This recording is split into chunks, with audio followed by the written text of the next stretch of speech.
মিয়া, এই কি বক্তব্য আপনার?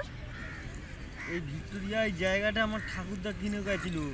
আমি আজকে খবর পেয়েছি, আমি এখানে এসে 1 ইঞ্চিও ছাড়বো না। আমি এই ধর্ণা দিলাম ঘাস ছিঁড়ে। আমার ভাইকে ডেকেছি, ভজু আসছে, ভাগাভাগি হবে আজকে। ওই এখান থেকে ওই খোঁটা পর্যন্ত যতদূর দেখছি ওটা আমার ভাগে পড়ে। কত দূর পর্যন্ত?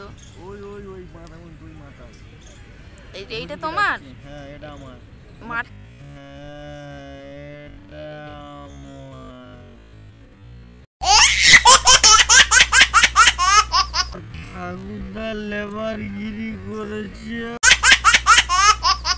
ঠাকুরদা লেবারগিরি করেছে, ওখানে আমি পাবো, ঠিকাদারের টাকা পাইনি ঠিক সময়।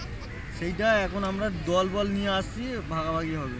তোমার দলে কে কে আছে শুনি? আমার ভুজু আসছে, আমার মোবিল আর তনু আর পুটকে, আচ্ছা, ওদিকে গুলটি, সবাই আসছে। কতক্ষণ আপনি এখানে বসে থাকতে চান? যতক্ষণ না আমি 1 ইঞ্চি ইঞ্চি টেপ দিয়ে মেপে যাবো যে আমার কত স্কোয়ার ফুট জায়গা আছে এখানে এই ভিক্টোরিয়ায়। ঠিক আছে। তারপর একটা অভিজিৎ গঙ্গোপাধ্যায়ের কাছে আমি একটা বিচার দিচ্ছি, তারপর দেখছি। সারদা নারদা তো অনেক করলো, আমার হকের জায়গা আমাকে ফিরিয়ে দিতে হবে। ধক আমার ঠাকুরটা যাওয়ার আগে এই জায়গা